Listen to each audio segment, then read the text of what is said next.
give the plaudits. It looked at one point that breakaway wasn't gonna stay away, but then a bit of help from UAT Mermaids.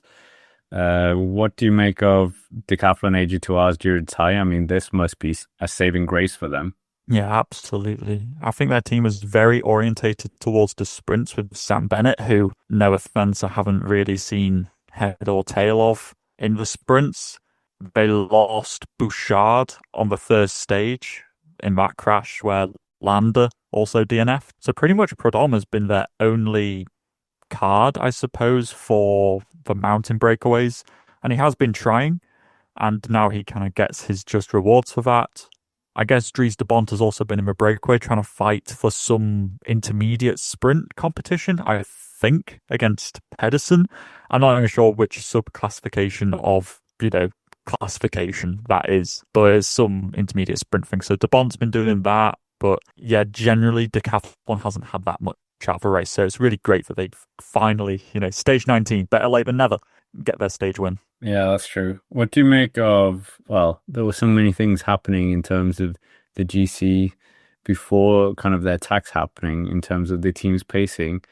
I don't know about you, but I thought Visma Lease bike were quite strange today. They were doing a lot of pacing, but if you're doing that, you're thinking, okay, your guy has diamond legs, but that wasn't the case. When the attacks really came, Yates was nowhere, and yeah, a bit of a shame, really. I think his podium position is definitely probably locked in if he just manages to stay clear of Derek G tomorrow, but I don't think he's winning this, if I'm honest. And Visma Lease bike, I don't really know what they were doing, but they tried.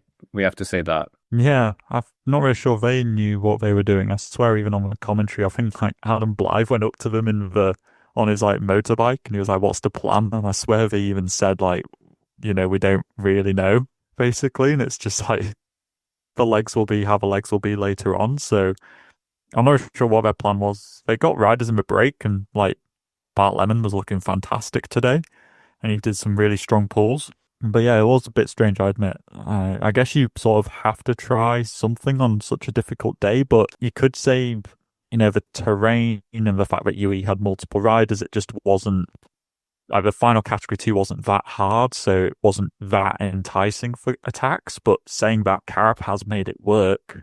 So I'm not really sure what went wrong really with Simon Yates. I would have thought he would have followed or been able to follow, but it was a super hot day, to be fair, like really attritional, not just the climbing but the heat as well. You saw lots of riders struggling with the heat, so there's a lot of factors going on there, and it's very easy, I guess, to say what were they doing, but I guess they tried something. It just didn't work, and maybe just a purer big one mountain kind of finish tomorrow will be a little bit simpler and less strategy involved.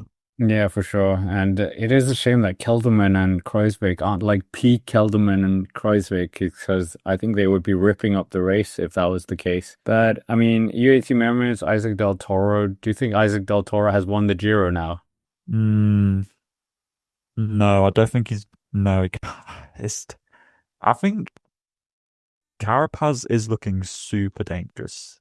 He's not giving in at all, is he? Like even today on a category 2 climb, which averages 5 point something percent, which doesn't really scream this is going to be a decisive climb or a place to really get loads of time, because the draft benefit and the speed these guys can go up 5%. It's ridiculous. So I think Carapaz, he's going to throw it all at Del Toro tomorrow. I mean, he's got, what, a 43-second gap. The Finesse is an absolute beast, isn't it? Like, we're talking, isn't it like 19K, 20K, something like that? Like, averages 9%. There's a gravel bit in there. It's difficult to say because Del Toro was kind of cracking the other day, and it looked like that was him done. But then the last couple of days, he's looked much better. So it's difficult to get a read on him as to how he's actually sort of going. I'm not sure whether we're going to get a crack from Del Toro tomorrow or not. I think that Carapaz, though, with his experience and just generally his tenacity for attacking, is going to be, it's going to be an interesting show, if nothing else.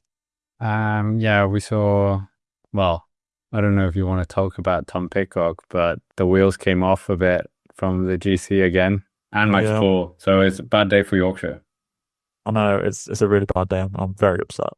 I still, and I'm sure a lot of us are still confused as to why Pidcock has been beating this dead pony of GC, trying to drag his way inside the top 10. When, I mean, even somebody like Tiberi, let's take as an example, he finished ninth today, and he's not inside the top 10 in GC, but he's moved up quite a few places because he was in the breakaway and he managed to get ahead of that GC fight. Like, Pidcock is further down in GC than Tiberi, I think, so I don't get why, or maybe he has been trying to get in the breakaway, I just haven't been looking, but I think we all expected Pidcock to be a bit more of a breakaway guy in this race rather than slogging it out for GC. So it's a little bit disappointing to see that this is the way that he's like rides Grand Tours. Outside about one Alpe d'Huez victory, we don't really see him as a breakaway guy, and he just seems to really want to be a GC rider for some reason. But who knows why? Yeah, bit of a shame. What could have been a stage or two would have been massive for the team, but yeah, it didn't quite happen.